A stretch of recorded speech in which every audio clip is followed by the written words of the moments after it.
This is the Deanerys chapter. Her brother held the gown up for her inspection. This is beauty. Touch it. Go on, caress the fabric. DANY touched it.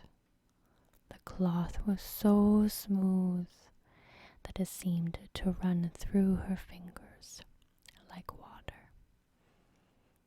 She could not remember ever wearing anything so soft. It frightened her. She pulled her hand away. Is it really mine? A gift from the Magister Illyrio, Viserys said, smiling. Her brother was in a high mood tonight. The color will bring out the violet in your eyes, and you shall have gold as well, and jewels of all sorts. Illyrio has promised.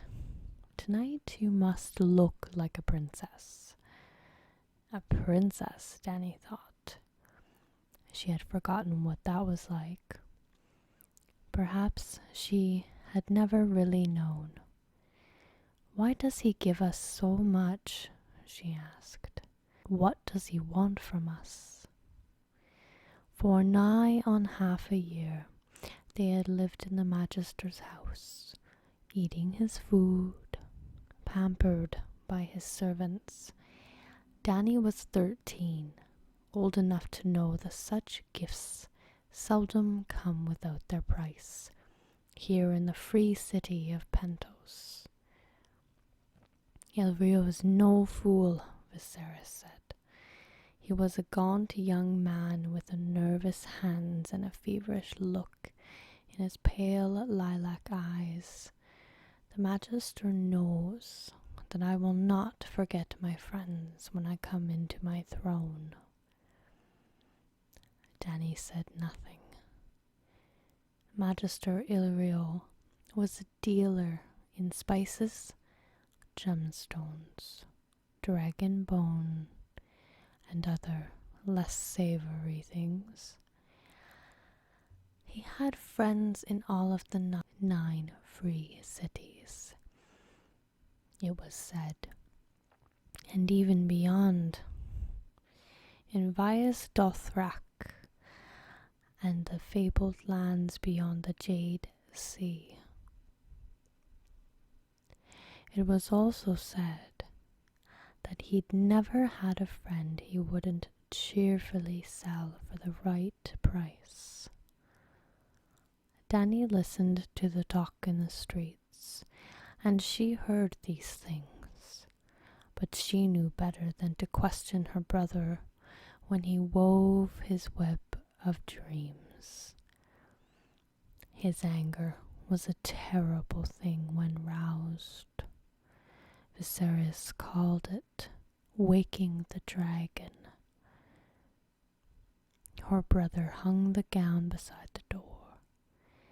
Illyrio will send the slaves to bathe you. Be sure you wash off the stink of the stables. Khal Drogo has 1,000 horses. Tonight he looks for a different sort of mount. He studied her critically. You still slouch. Straighten yourself. He pushed her shoulders back with his hands. Let them see that you have a woman's shape now. You will not fail me tonight. If you do, it will go hard for you. You won't want to wake the dragon, do you? His fingers twisted her and pinched her cruelly hard through the fabric of her tunic. Do you? He repeated. No, DANY said meekly. Her brother smiled. Good. He touched her hair, almost with affection. When they write the history of my reign, sweet sister, they will say that it began tonight. When he was gone, DANY went to her window and looked out wistfully on the waters of the bay. The square brick towers of Pentos were black silhouettes outlined against the setting sun.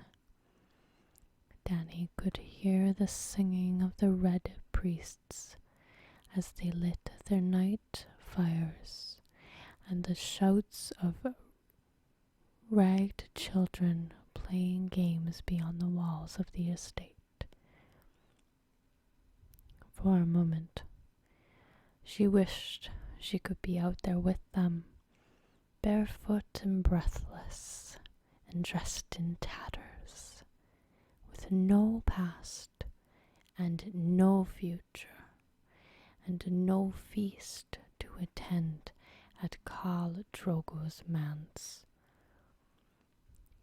Somewhere beyond the sunset, across the narrow sea, lay a land of green hills and flowered plains, and great rushing rivers, where towers of dark stone rose amidst magnificent blue-gray mountains and armored knights.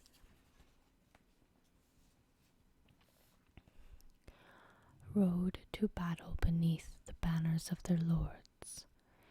The Dothraki called out that land. Raish and Hali, the land of the Andals. In the free cities, they talked of Westeros and the Sunset Kingdoms. Her brother had a simpler name. Our land, he called it. The words like a prayer with him. If he said them enough, the gods were sure to hear. Ours by blood right, taken from us by treachery, but ours still, ours forever. You do not steal from the dragon. Oh no, the dragon remembers. And perhaps the dragon did remember, but DANY could not. She had never seen the land her brother said was theirs, this realm beyond the narrow sea. These places he talked of, Casterly Rock and Eyrie, High Garden, and the Vale of Arryn, Dorne, and the Isle of Faces, they were just words to her. Viserys had been a boy of 8 when they fled King's Landing to escape the advancing armies of the Usurper. But Daenerys had been only a quickening in her mother's womb. Yet sometimes DANY would picture the way it had been. So often had her brother told the stories. The midnight flight to Dragonstone, moonlight shimmering on the ship's black sails. Her brother Rhaegar battling the Usurper in the bloody waters of the Trident and dying for the woman he loved. The sack of King's Landing by the ones Viserys called the Usurper's dogs, the Lords Lannister and Stark, Princess Elia and Dorne, pleading for mercy as Rhaegar's heir was ripped from her breast and murdered before her eyes. The polished skulls of the last dragons staring down sightlessly from the walls of the throne room, while the Kingslayer opened father's throat with a golden sword. She had been born on Dragonstone 9 moons after their flight, while a raging summer storm threatened to rip the island fastness apart. They said that storm was terrible. The Targaryen fleet was smashed while it lay at anchor, and huge stone blocks were ripped from the parapets and sent hurtling into the wild waters of the narrow sea. Her mother had died birthing her, and for that her brother Viserys had never forgiven her.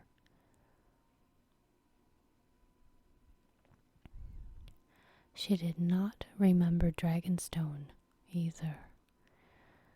They had run again just before the usurper's brother set sail with his new built fleet. By then, only Dragonstone itself, the ancient seat of their house, had remained of the 7 kingdoms that had once been theirs. It would not remain for long. The garrison had been prepared to sell them to the usurper, but one night Sir Willem Darry and 4 loyal men had broken into the nursery and stolen them both, along with her wet nurse, and set sail under cover of darkness from the safety of the Braavosian Sea. She remembered Sir William dimly, a great grey bear of a man, half blind, roaring and bellowing orders from his sick bed. The servants had lived in terror of him, but he had always been kind to DANY. He called her little princess, and sometimes my lady, and his hands were soft as old leather. He never left his bed, though, and the smell of sickness clung to him day and night, a hot, moist, sickly sweet odor. That was when they lived in Braavos, in a big house with a red door.